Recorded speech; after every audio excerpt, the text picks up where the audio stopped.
constructively. But in my mind and my judgment, we don't have to lose any more of these children. I speak in juvenile detention facilities a lot, and I see these kids after they made that wrong decision, and now here they are sitting in that facility when they don't have to be there. But see, the attitude, the mindset of us has got to be, not my child. My child is not going to that place. My child is going to soar. My child is going to the university of his choice. My child is going to maximize his potential. My child can become anything he wants to become. And here they come now. Give them a big round of applause as they walk in here. Look how sharp they're looking.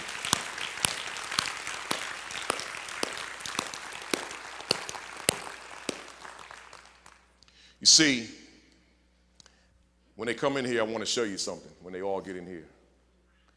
We have to celebrate them every opportunity that we get. We got to give them a standing ovation every opportunity that we get. We got to find an excuse to celebrate them. I remember last year, I spoke at a male empowerment program, and before I spoke, they had a 9-year-old come up and give a recitation of a speech that Paul Robeson did in his lifetime. It was a very lengthy speech, and this kid had memorized it verbatim.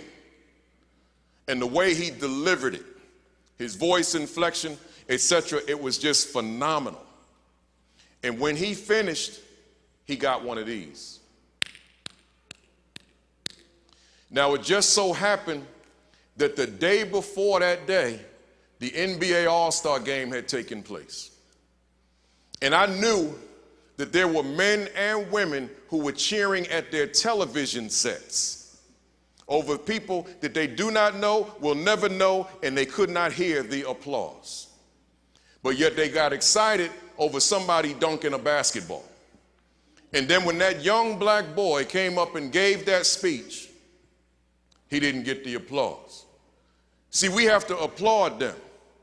We have to look for excuses to celebrate them. But we've got to keep a wall around them. Let me show you what I mean. Do me a favor. Come here for a second. Come, I need you too. Brother, can I have you come up here too? You stay here. Sir, can I borrow you? Yes, sir. Come on up here. Superintendent, let me get you in here too. Let's get you up here too. Come on up here. Now take a look at this young man. Now you guys form a circle around him and lock arms for me, or hands. We're gonna get one. Get on in there. Get inside. Now open up the circle so the people can see y'all. No, I mean face that way, but just make the circle wide. Now, you see these two boys, these two young men in that circle? They got men around them.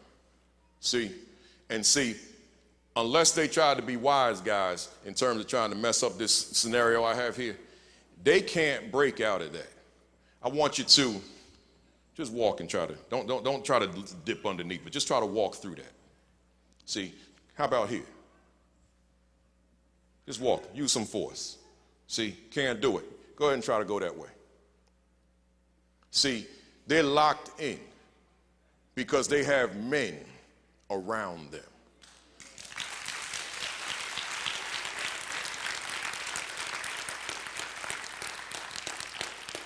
But too many of these young men sitting down over here, they don't have men around them.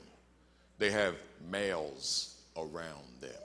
They've got females around them. See, a male, if I called up 5 males to stand right there in that circle, the male would have came up here, and the first thing he would have been thinking, I don't even want to touch the other man's hand. I ain't into that. See? So the male wouldn't understand that. But the man will come up here, and the man has no problem grabbing the hand of the other man because it ain't about that.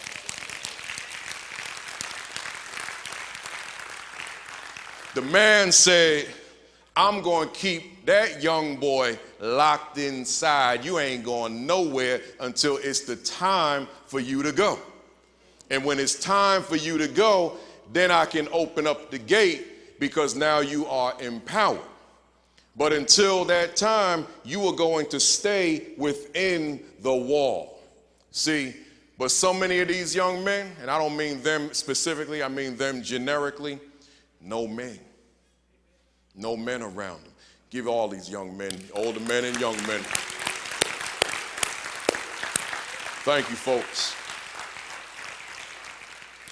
See, I'm assuming that everybody in here has got a parent that's with them, representing them in this sanctuary here.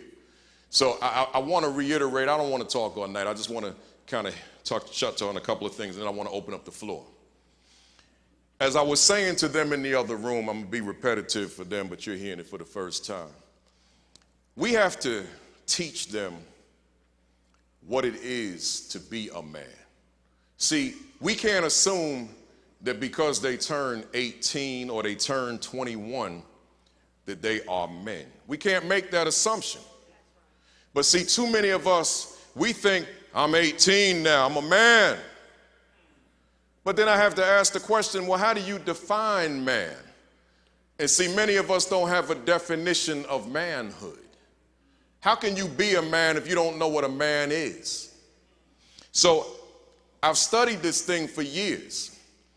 And within my own school, we decided to create a class within the school day where we're teaching young boys how to become men. Teaching them also leadership and oratorical skill, so now they can go into elementary schools and teach elementary age young boys manhood without me having to open up my mouth. But as I said to them earlier, there's some criteria for being a man, and I'm saying this to us so we can take this home.